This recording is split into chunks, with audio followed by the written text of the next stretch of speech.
Meus irmãos, boa noite.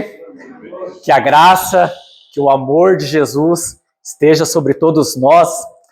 É um privilégio, poder compartilhar uma palavra com vocês essa noite. E o assunto que eu gostaria de trazer para reflexão é sobre a realidade da volta de Jesus. Qual que é o real significado da volta de Jesus para as nossas vidas? Qual que é o impacto que essa verdade ela produz em nós? Quando nós ouvimos falar que Jesus está voltando, que Jesus está às portas, qual que é o sentimento e qual que é o pensamento que vem sobre nós? Deixa eu comentar algo que normalmente eu costumo ouvir. Quando falo sobre a volta de Jesus, muitas pessoas elas têm uma reação de alívio, de pensar assim, nossa, que bom que Jesus está voltando. Mas é aquele sentimento de tô tão cansado dessa vida, são tantos boletos para pagar, é tanto probleminha que a gente tem que resolver todos os dias, que vai gerando aquele cansaço, aquele desgaste. E muitas vezes a volta de Jesus, ela é vista dessa maneira, é um alívio. Finalmente eu vou ter um descanso, eu vou conseguir descansar um pouco. Para outras pessoas, muitas vezes o sentimento ele é diferente. Ele é um sentimento de medo. Pensar sobre a volta de Jesus dá aquela sensação: será que eu estou preparado? Será que eu estou preparado para este momento? Se Jesus voltar hoje, será que eu vou? Ou será que eu vou ficar? Então, para muitos, o sentimento é este, de dúvida. Será que eu estou preparado? E se eu ficar?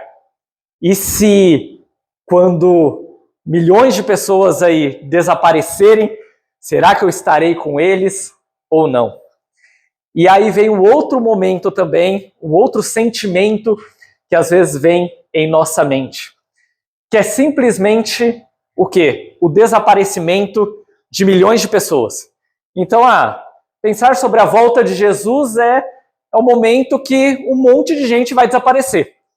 E se tudo der certo, eu vou desaparecer junto. E se não der certo, aí eu vou ter que enfrentar o caos, eu vou ter que enfrentar a grande tribulação aí, mas eu vou enfrentar ela mais preparado.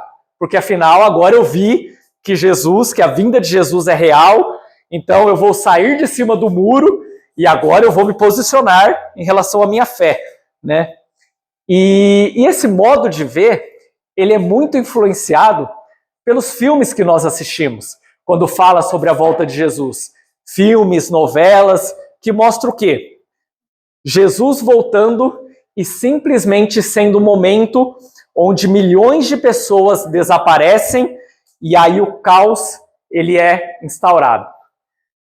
Hoje eu gostaria de trazer uma reflexão mostrando que a volta de Jesus é muito mais do que isso.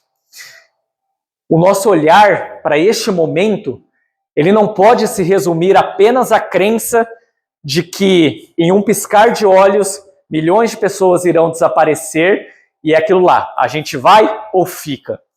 Mas eu gostaria de refletir sobre isso essa noite. O que vai acontecer nesse momento? O que nós devemos esperar por este momento? E principalmente, o que significa verdadeiramente ser salvo em Cristo. Amém?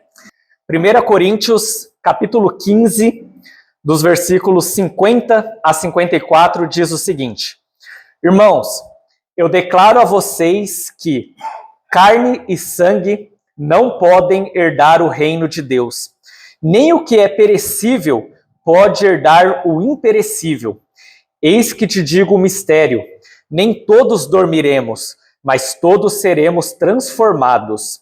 Em um momento, em um abrir e fechar de olhos, ao som da última trombeta. Pois a trombeta soará, os mortos ressuscitarão incorruptíveis, e nós seremos transformados. Pois é necessário que o que é corruptível se revista da incorruptibilidade, e o que é mortal se revista da imortalidade.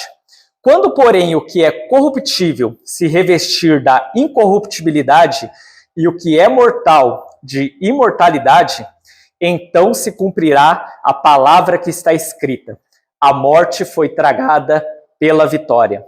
Amém? Em outras palavras, o que a palavra de Deus aqui está dizendo? Que nem todos nós dormiremos, então nem todos verão a morte, mas que em um momento, em um piscar de olhos, Jesus voltará e todos seremos transformados. Primeiro, aqueles que já morreram em Cristo, todos aqueles que, durante toda a história da humanidade, aceitaram Jesus em suas vidas, foram transformados pela verdade, eles ressuscitarão primeiro. E logo em seguida, todos nós que estivermos vivos, quando Jesus voltar, nós seremos transformados. E é interessante que em todo o capítulo 15 de 1 Coríntios, Paulo, ele explica sobre a diferença que existe entre o corpo natural, que da mesma forma que existe um corpo natural, um corpo terreno, que é essa nossa natureza humana, existe também um corpo celestial, a natureza celestial.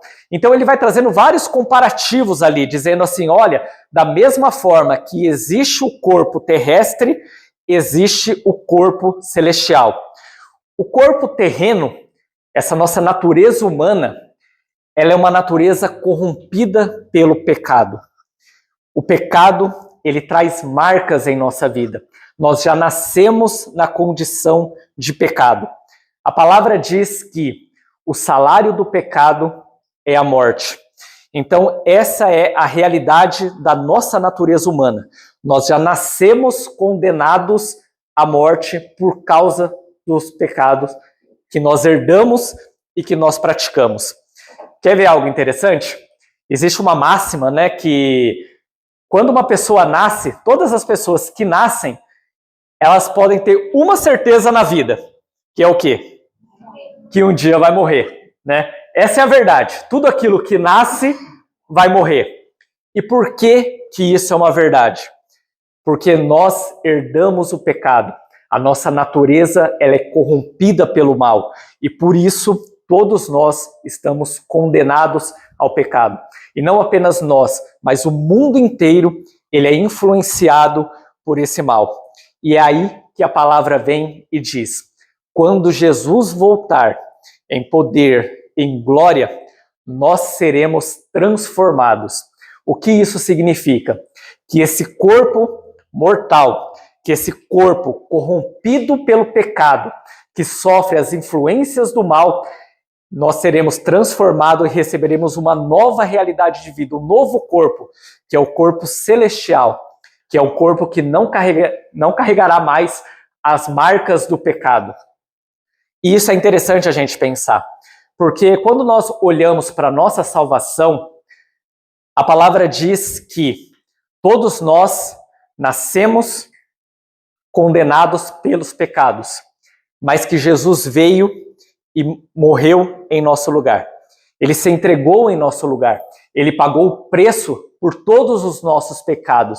E quando nós entregamos a nossa vida a Ele, quando nós cremos que Jesus, Ele é o Filho de Deus, que Ele é o próprio Deus que se fez carne, que se entregou por nós, e nós nos entregamos totalmente a Ele, e temos fé naquilo que Ele fez por nós, todos os nossos pecados são perdoados. E quando nós nos batizamos, nós nascemos para uma nova vida.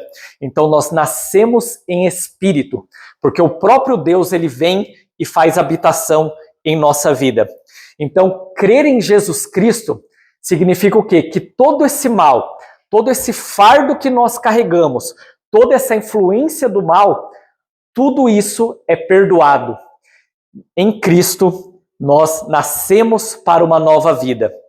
Só que a realidade é que nós herdamos a salvação, que hoje nós temos a salvação pela fé em Jesus Cristo, pela fé que nós depositamos no Filho de Deus.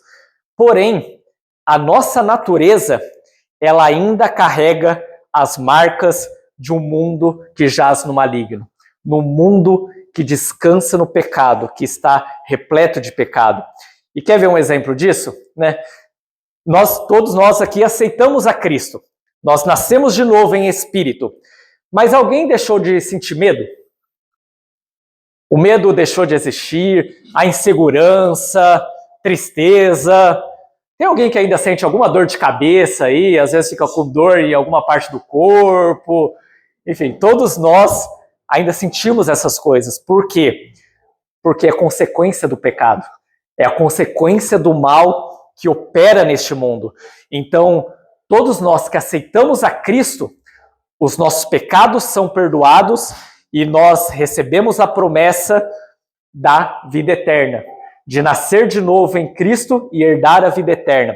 Mas enquanto nós estamos neste mundo, o mal ainda tem influência sobre nós. Então, por isso que a promessa de Deus, ela é tão impressionante. Porque quando Jesus voltar, tudo isso vai acabar. Nós receberemos uma nova natureza, a natureza celestial. Com que corpo nós iremos ressuscitar? Isso a palavra não deixa claro, né? O formato ali, enfim. Mas o que a Bíblia afirma é que da mesma forma que existe um corpo corruptível, marcado pelo pecado, que é condenado à morte, também existe um corpo celestial, incorruptível, que não carregará mais nenhum tipo de marca, nenhum tipo de influência do mal. E é muito difícil a gente imaginar essa realidade hoje em dia. Por quê? Porque toda a nossa vida, toda a nossa forma de pensar, ela é marcada pelo mal que existe no mundo. Então todas as decisões, tudo aquilo que nos afeta, tem a marca do pecado ali, né? Tem a influência dele. Mas quando Jesus voltar, nós receberemos esse corpo glorificado, a imagem do corpo glorificado de Jesus nos céus, que não carrega mais nenhum vestígio de mal e que não será mais influenciado por nenhum mal. Então, essa é a primeira parte aqui, essa primeira esperança que nós temos com a volta de Jesus. Então, não é simplesmente um desaparecimento, mas é um momento de transformação, onde nós seremos recebidos por Jesus nos ares. Amém? Amém. Apocalipse, capítulo 21, diz o seguinte: Então vi novos céus e nova terra, pois o primeiro céu e a primeira terra tinham passado, e o mar já não existia. Vi a cidade santa, a nova Jerusalém, que descia dos céus da parte de Deus, preparada como uma noiva adornada para seu esposo. Ouvi uma voz que vinha do trono e dizia: Eis que o tabernáculo de Deus está com os homens, com os quais ele viverá. Eles serão o seu povo, o próprio Deus estará com eles, e será o Deus deles. Ele enxugará dos seus olhos toda lágrima. Não haverá mais morte, nem aflição, nem choro, nem dor, pois as coisas antigas já passaram. Aquele que estava assentado no trono disse: Vejam, eu farei novas todas as coisas. E acrescentou: Escreva isso, pois essas palavras são verdadeiras e dignas de confiança. Venha, eu mostrarei a você a noiva, a esposa do Cordeiro. Ele me levou no espírito a um grande e alto monte, e me mostrou a cidade santa, Jerusalém, que descia dos céus, da parte de Deus. Ela resplandecia com a glória de Deus, e o seu brilho era como de uma joia muito preciosa, como jaspe, clara como cristal. Tinha um grande e alto muro, com 12 portas e 12 anjos às portas. O muro era feito de jaspe, e a cidade era de ouro puro, semelhante ao vidro puro. As 12 portas eram 12 pérolas, cada porta feita de uma única pérola. A rua principal da cidade era de ouro puro, com vidro transparente. Não vi templo algum na cidade, pois o Senhor Deus, o Todo-Poderoso e o Cordeiro são o seu templo. A cidade não precisa de sol nem de lua que brilhem sobre ela, pois a glória de Deus a ilumina, e o Cordeiro é a sua lâmpada. As nações andarão na sua luz, e os reis da terra lhe trarão a sua glória. As suas portas jamais se fecharão de dia, pois ali não haverá noite. Nela jamais entrará algo impuro, nem aqueles que praticam abominação e mentira, mas unicamente aqueles cujos nomes estão escritos no livro da vida do Cordeiro. Bom, o que João viu é mais ou menos isso. Ele viu a Nova Jerusalém que desce do céu, uma cidade inteira revestida de ouro. As ruas são de ouro e de cristais. Existem ali as paredes, elas são todas formadas de pedras preciosas. Existem 12 portões ao redor da cidade, que todas têm um formato ali de uma pérola, de algo glorioso, e os anjos as guardam. A palavra diz que Deus enxugará dos nossos olhos toda lágrima, que ali não haverá mais dor, sofrimento e nem morte. Quando a gente olha para essa imagem, né, de uma cidade toda revestida de ouro, e a gente vê toda essa glória, muitas vezes não fala muito, não diz muito para a nossa realidade. Quando a gente pensa assim, nessa riqueza, né, e foi algo que uma vez eu escutei que eu achei interessante, né, alguém falando assim, nossa, mas para que viver numa cidade assim toda revestida de ouro, né? Só de estar com Deus já tá bom, né? E para que assim todo esse ouro? Porque eu sou tão simples, né? Eu já aprendi, eu já tenho uma vida aqui tão simples. Para que tudo isso, né? Para que imaginar toda essa riqueza? E muitas vezes essa é a sensação que nós temos mesmo. Porque quando a gente pensa na glória de Deus, na glória da Nova Jerusalém, uma cidade revestida de ouro, com toda essa riqueza, a gente tem o olhar humano em cima disso. E qual que é o nosso olhar humano? Quando a gente imagina assim, que a gente vai fazer uma visita para alguém que é muito rico, né? A gente já fica preocupado, né? Puxa vida, como é que eu vou me comportar, né? O ambiente é diferente, né? É outra realidade. Então, dependendo ali da pessoa que a gente for fazer uma visita, a gente já fica ali preocupado, né? Nossa, eu não posso fazer nada de errado aqui, né? A gente fica medindo ali cada passo, qualquer coisa que a gente vai fazer ali, a gente fica analisando bem. Por quê? Porque parece que não condiz muito com a nossa realidade, né? Então ali a gente fica meio preocupado. E não só isso. Muito da riqueza que existe hoje é o quê? Mostra justamente o mal que existe neste mundo.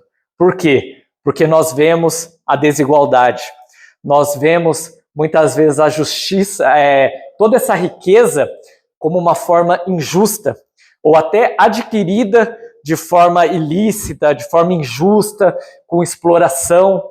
Teve uma vez que uma amiga minha, ela teve a oportunidade de conhecer o Vaticano, né? E lá ela entrou ali nos templos, ali nos santuários, né? E ela falou que em um deles era um local completamente revestido de ouro, né? E ela falou assim que quando ela olhou para tudo aquilo, o sentimento que ela teve, ela ficou enojada. Ela ficou assim, ela ficou perturbada. Aquilo assim causou inquietação nela e uma perturbação nela. Por quê? Justamente por causa dessa realidade. Naquele momento, ao ver tudo aquilo, ela começou a questionar, nossa, em um só lugar, tanta riqueza, tanta coisa, e quantas pessoas passando fome, né? E quantas pessoas que não têm nada. Então é algo desproporcional.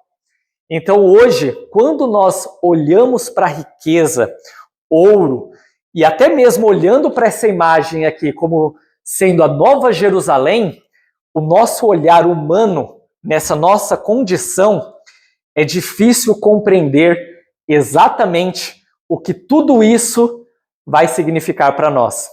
Mas o que a palavra diz é que o nosso corpo será transformado. Então toda essa corrupção, todo esse mal que existe em nós será deixado de lado. E tudo será novo.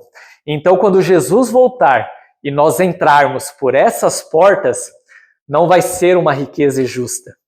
não vai ser algo contaminado pelo mal. Ali nós não iremos ver desigualdade, muito pelo contrário. Tudo isso revela o quê?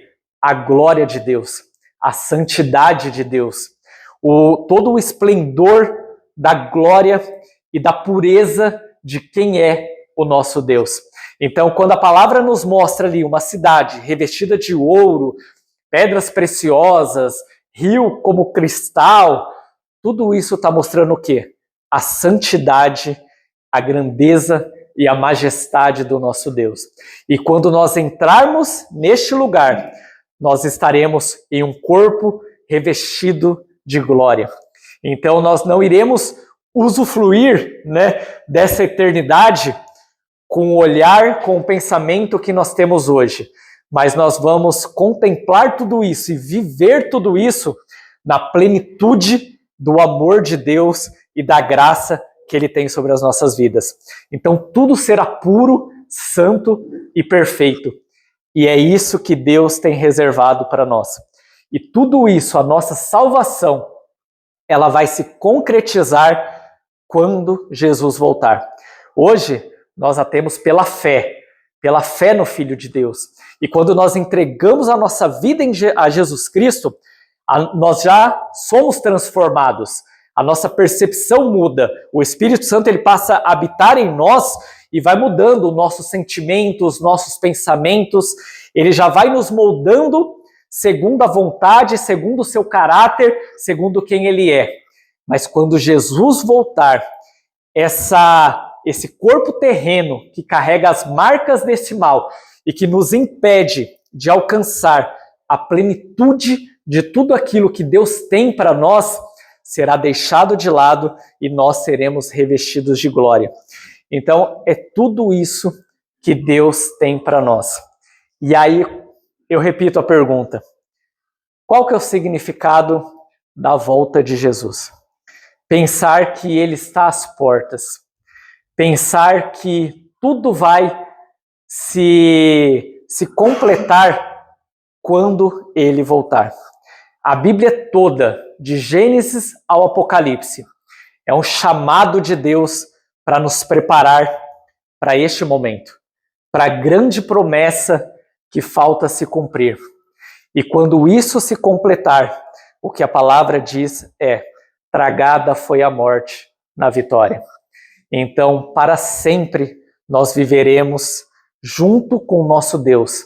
Então, a vida eterna, que muitas vezes hoje, para nós, parece que não é tão atraente, baseando no estilo de vida, no modo de vida que nós levamos hoje, quando a gente pensa que Deus, que em Cristo, nós temos a promessa da vida eterna, quando a gente compara com a nossa realidade, parece que não vai ser tão interessante, Parece que, nossa, imagine viver eternamente, Mas comparando com a vida que nós temos hoje, será que isso aí vai ser bom negócio, É tão duro, parece que a gente quer logo se livrar, Mas a gente vê que a realidade celestial será completamente diferente.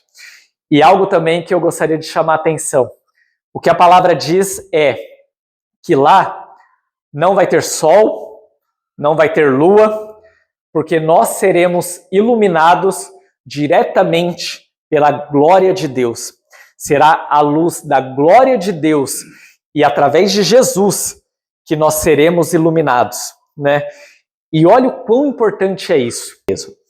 Lá em Êxodo, nós vemos a história de Moisés, e Moisés, ele conversava diretamente com Deus.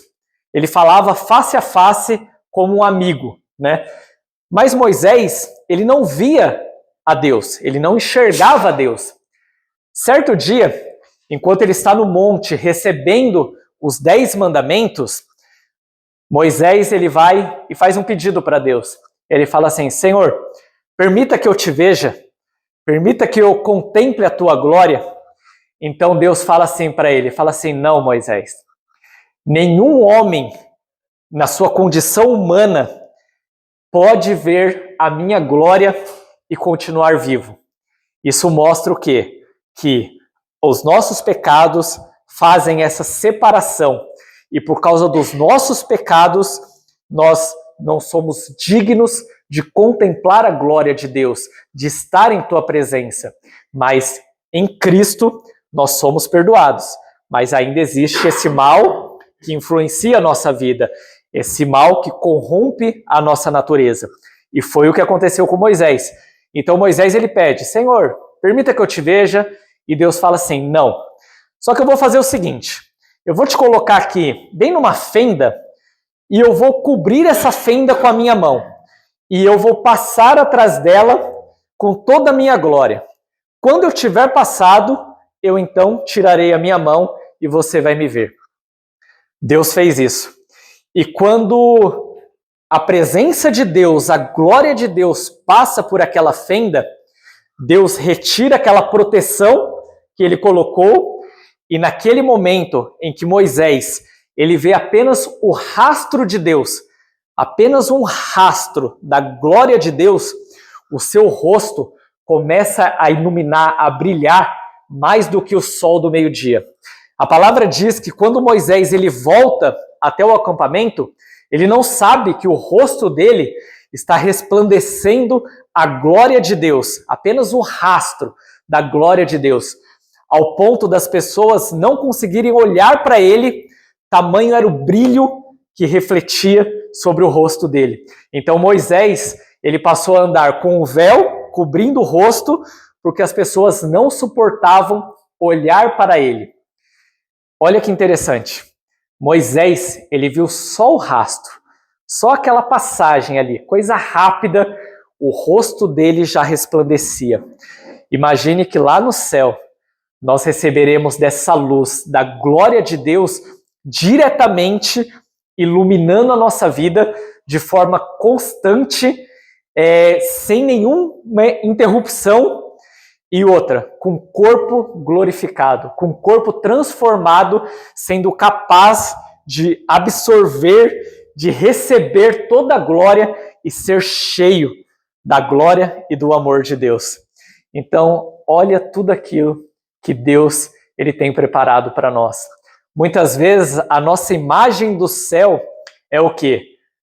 Quando Jesus voltar e a gente for para o céu, a gente vai ficar ali nas nuvens, cantando todos num grande coral, junto com os anjos, com as harpinhas ali, com aquela coisa bem... Só de pensar nisso já dá aquele tédio, né? Nossa, se hoje a gente já imagina assim, meu Deus, vai ser uma coisa ali parada e, oh, glória a Deus. Mas na verdade não. Rios de água viva fluirão de dentro de nós. Hoje nós experimentamos isso pela fé. Quando entregamos a nossa vida, nós somos cheios do Espírito Santo e nós vivemos experiências com Deus. Mas na eternidade, esses rios de água viva correrão de dentro de nós de uma forma onde a glória de Deus vai estar sendo manifestada, onde os nossos olhos contemplarão diretamente aquele que nos criou, aquele que nos formou, aquele que pelo poder da sua palavra trouxe tudo à existência. A palavra diz que tudo foi criado por ele, para a glória, para a honra do seu nome. E lá nós o contemplaremos face a face. Nós estaremos diretamente em tua presença, revestido de glória, com coroas em nossa cabeça, como aqueles que venceram, como aqueles que tiveram fé e que entregaram a sua vida ao Cordeiro de Deus. Então aí eu pergunto, qual que é o obstáculo que nos impede de se achegar a Deus hoje? O que é que nos impede de se entregar a Ele e confiar em tudo aquilo que Ele tem prometido para nós? E talvez, como eu trouxe aqui no começo, né, existe um pensamento que bloqueia um pouco a nossa mente, que é o quê? Jesus está longe de voltar.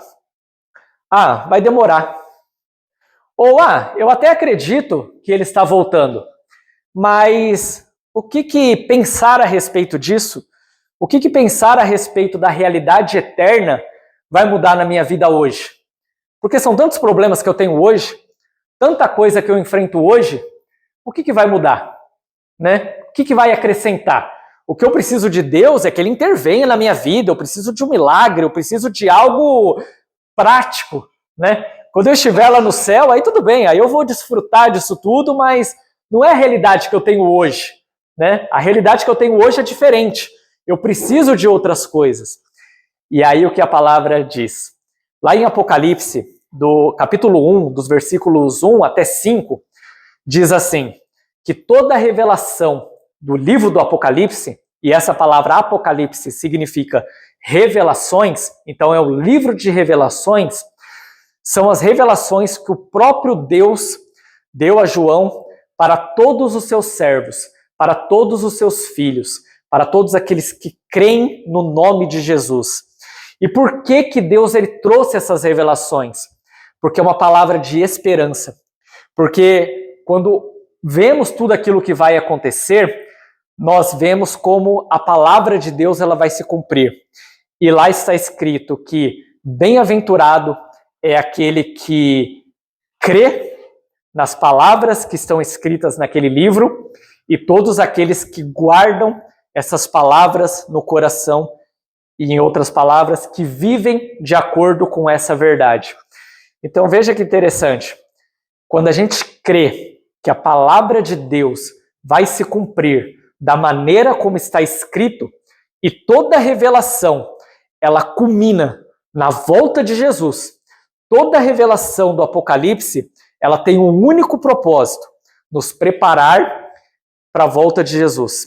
Então, tudo aquilo que é anunciado, que às vezes tem muita gente que tem medo, né, que parece um filme de terror, mas na verdade tudo aquilo é direcionado para a volta de Jesus. Então a gente vai ver ali a volta de Jesus o tempo inteiro sendo mencionado, porque esse é o propósito, nos conduzir a este momento.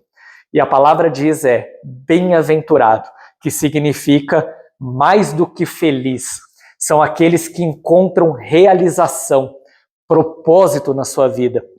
São aqueles que creem que a palavra vai se cumprir da maneira como está escrito. Então, que a gente possa refletir sobre isso. Qual que é o impacto e qual que é o significado que hoje pensar na volta de Jesus tem em nossa vida. E quando a gente olha para o mundo e para tudo aquilo que está acontecendo, é muito fácil identificar que a nossa geração ela está presenciando tudo aquilo que as revelações anunciam, que tudo aquilo que o livro do Apocalipse traz. Então, que a gente esteja preparado, que a gente esteja revestido, mas principalmente que a gente tenha esperança no cumprimento dessas promessas, que realmente o nosso coração venha arder diante da promessa da vida eterna, porque será algo glorioso em nossas vidas. Amém?